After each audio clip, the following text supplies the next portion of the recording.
welcome to the last run, over half marathon distance until Berlin. So taper started last week. Obviously last year we'd seen I had a little bit of tightness after last week's 20 miler. I took it quite easy this week, to be fair. Took all the intensity out, which in fairness, if you're not in the UK, well, I think Europe's having one, to be fair. We've had a bit of some winds, like the wind patterns are coming over from like the Saharan desert. So we've had like dust, heat, it's been really humid. It's not been very nice to be running in, to be fair, but I'm glad it's taper and not peak week, because that would have been horrendous. So yeah,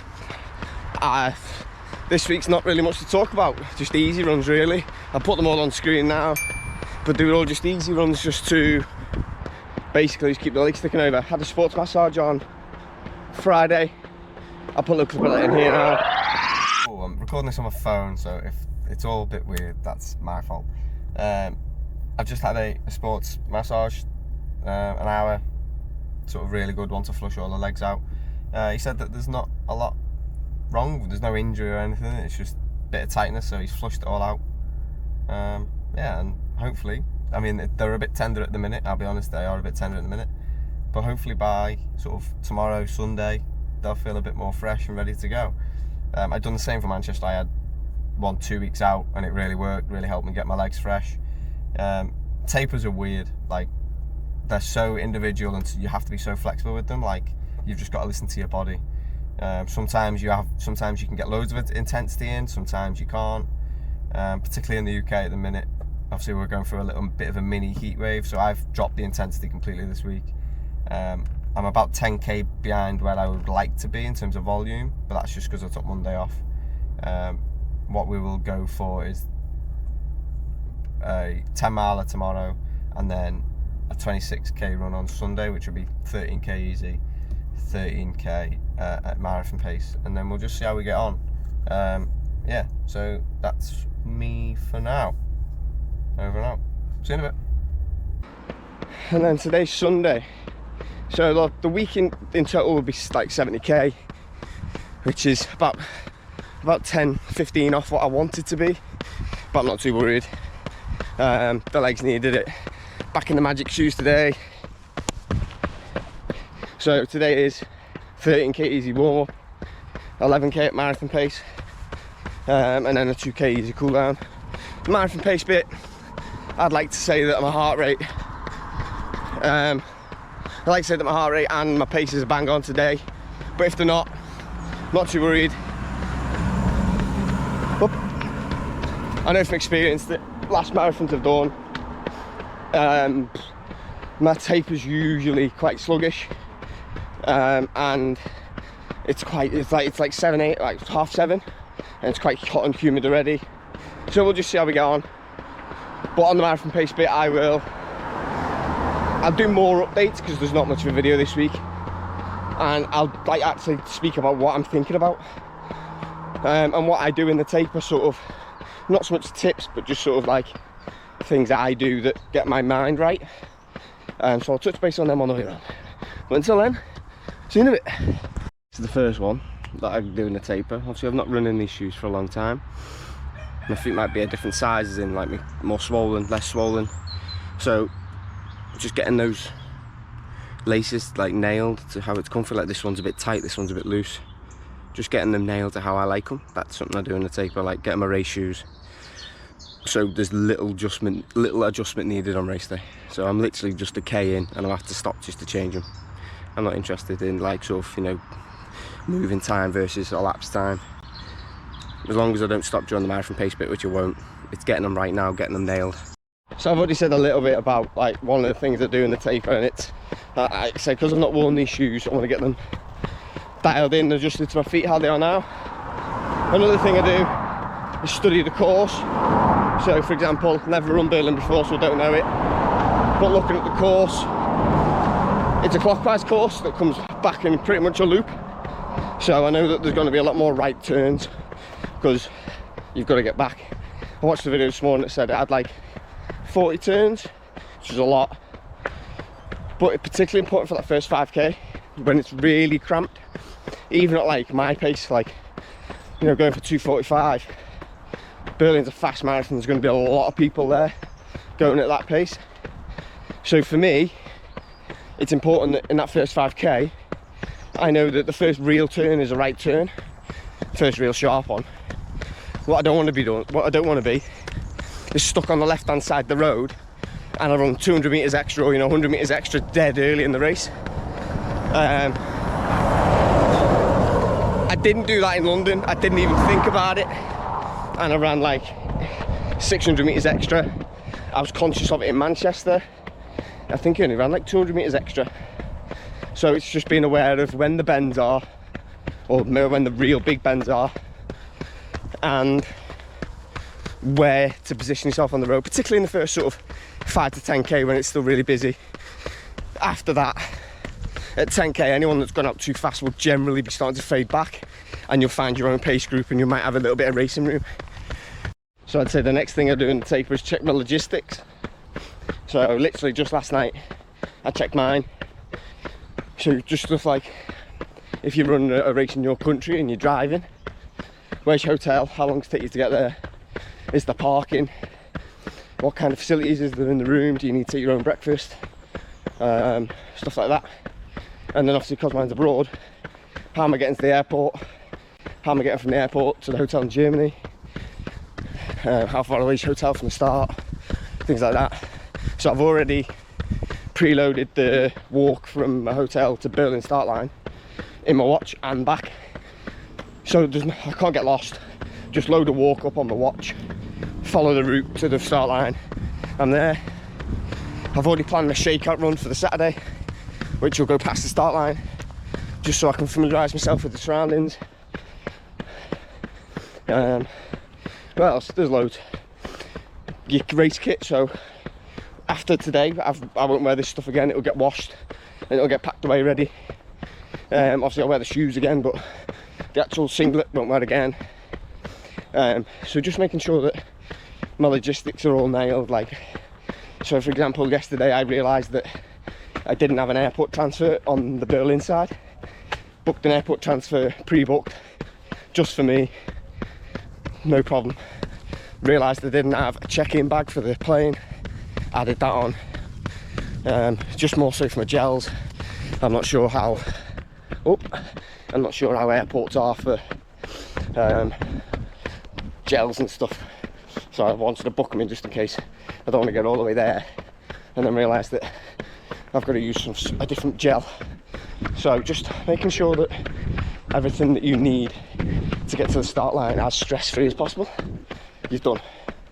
So check your logistics, or check to make sure that everything is as in your control as it possibly can be.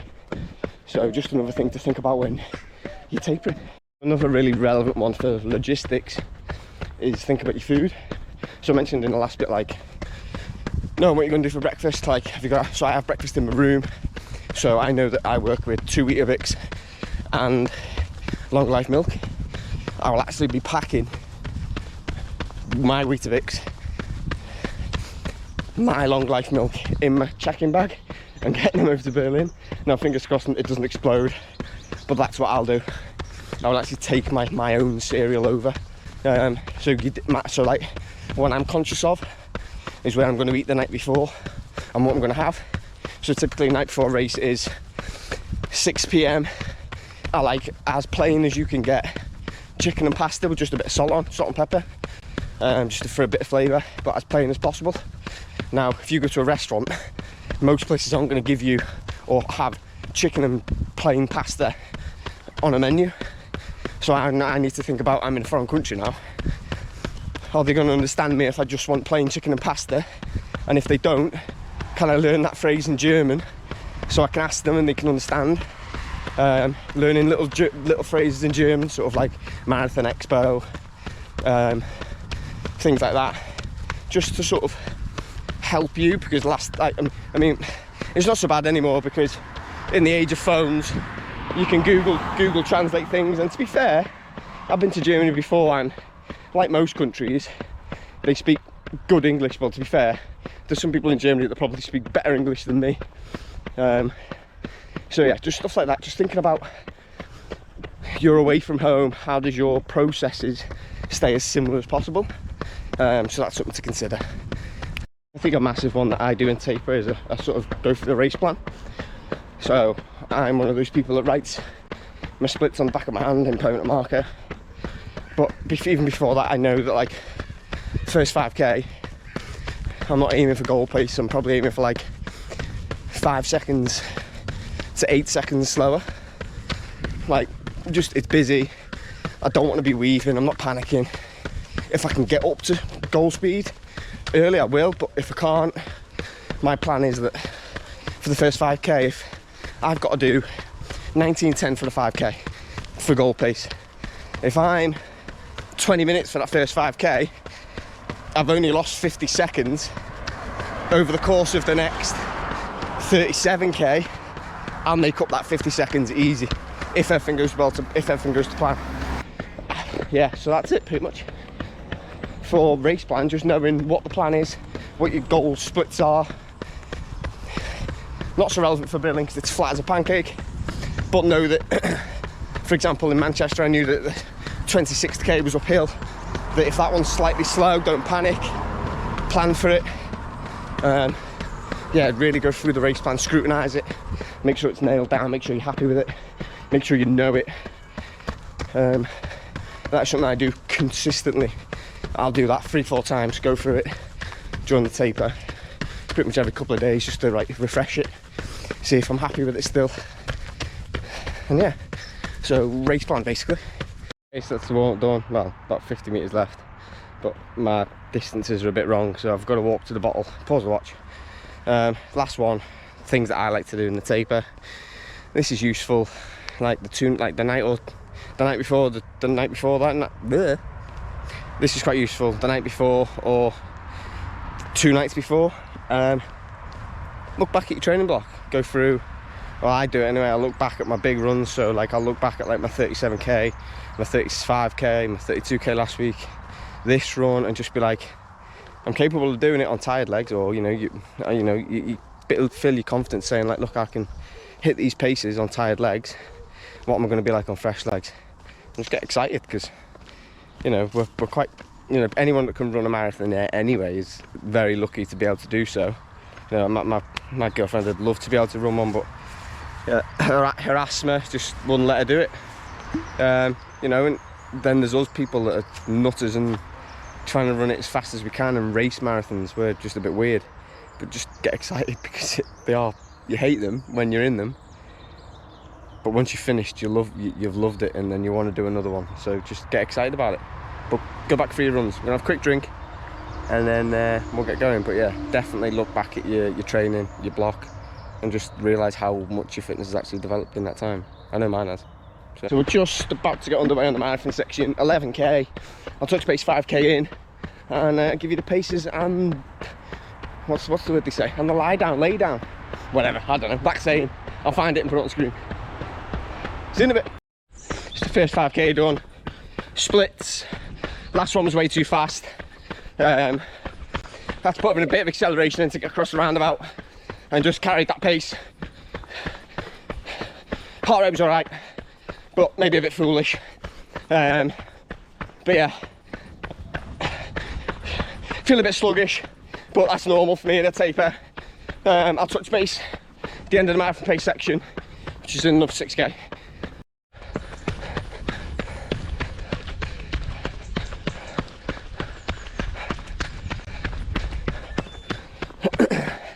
That's it.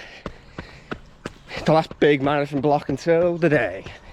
All the paces here for those 6. I think it's worth pointing out as well, like I was saying, things mentally to be in the taper. Like, don't worry if you do marathon pace and it feels sluggish. Like, you're going from high volume down to low volume, and there's a little bit of like, I don't know, dead ground when like your legs are not quite fully fresh, but they're not quite fully tired, and they're in that middle part, which is what we're in now. 2 weeks out. In another 2 weeks, these legs will be ready to go. Got into threshold once or twice, but obviously it is quite warm. Like I said before, we've a mini heat wave in the UK. But yeah, that is 2 weeks out now. Now it's just all about sharpening. Everything's a lot shorter. Everything's a lot shorter, sort of more just trying to get the pop in the legs, but trying to get them fresh as well. I'll do a tiny bit in the office in a bit just to talk about what I do for the rest of my taper. But other than that, 2k cool down. Here's all the details for the run. I shall see you next week. See you in a bit. Okay, so thank you for watching another video. First week of the taper's done. Yeah, bit of a strange week. Obviously it was really hot, so I probably would have taken the intensity out of it anyway, but obviously with the calf being quite tight, I didn't want to risk it anyway. So the beginning of the week was very easy, and then we sort of backloaded the week, and then obviously I had the long run on Sunday, which was really good. To be fair, I'm recording this the Monday night after, so I've already started the next week. But yeah, so yeah, I mentioned a few things in the long run there, stuff that I sort of like doing during the taper just to get me mentally ready. I do think that the tapers, you're not only resting your legs, but you need to get like sort of mentally ready for the marathon. Obviously it's a big old distance, and you need to get your head sort of in the right frame of mind to do that. So yeah, this week is very sort of chilled. A couple of sessions, juggling the week around due to work. Done a recovery 8k today. Well, I say recovery, it was quite a quick paced 8k. I felt really good. Juggling the week around, so tomorrow will be a rest day, and then Wednesday we're doing 3 times 800 meters, just nice and short. Again, that should be relatively easy. I want to keep the paces consistent with how they have been all training block. And then Thursday we'll do a 13k easy with some strides. Friday, it's not, this session's a weird one. It's more so just so I can get used to starting. This is what I use it as the start dress rehearsal. So it's just a 10k run, 2k easy, 2k marathon pace. Basically just do that twice and then a 2k easy cool down. What I do in this run, I'll take the camera on this one, is just before the 2k marathon pace, I stop, like completely stand still, and I use that 2k as like a from the start of the race 2k, just to try and get into the rhythm, because often I find that I'm either too slow at the start or too fast. So I use that purely as just how quickly can I get into the rhythm of my marathon pace. Obviously race day is a bit different with the amount of people and things, but it's more so can I just hit that rhythm without thinking about it. And then just easy runs to round off the week, at the weekend. Like the longest run I'll do now is 10 miles, which is Sunday. And then next week is very, very chill. I'll touch base on that now. So it's just same process as it always has been for all my last sort of 3 races. Easy 12k on Monday, rest on the Tuesday, 4 times 1k marathon pace on Wednesday, which is literally, as easy as can be. 2 minutes rest, you don't need that much, but it's literally just a little reminder of the legs in the week of how it feels. Thursday is 8k with some strides. Friday rest. Saturday obviously I'll be travelling, and then I've got a little shakeout run planned in Berlin, and then obviously Sunday's the race. That's how the next 2 weeks looks. So yeah, I've got to be a little bit quiet because everyone's in bed, so I'm trying to keep it down. But yeah, that is the next 2 weeks of taper, the last 2 weeks of taper. So I'm looking forward to it. The legs are starting to come back. Obviously 10k PB yesterday, although it's probably not an accurate PB because I've not actually raced a 10k in such a long time. But yeah, the legs are starting to come back. Taking it easy at the beginning of this week also hasn't had an effect, like sort of fitness wise. I wasn't sort of off it for long enough. Yeah, I feel really good. So we're just hoping that we get through to the 24th September now with no issues, no hiccups, and I feel really sort of ready to attack this 245, really ready. So thank you for watching, and I'll probably touch base with a few of the workouts that I do this week and sort of more taper preparation stuff that I do. But yeah, see you in a bit.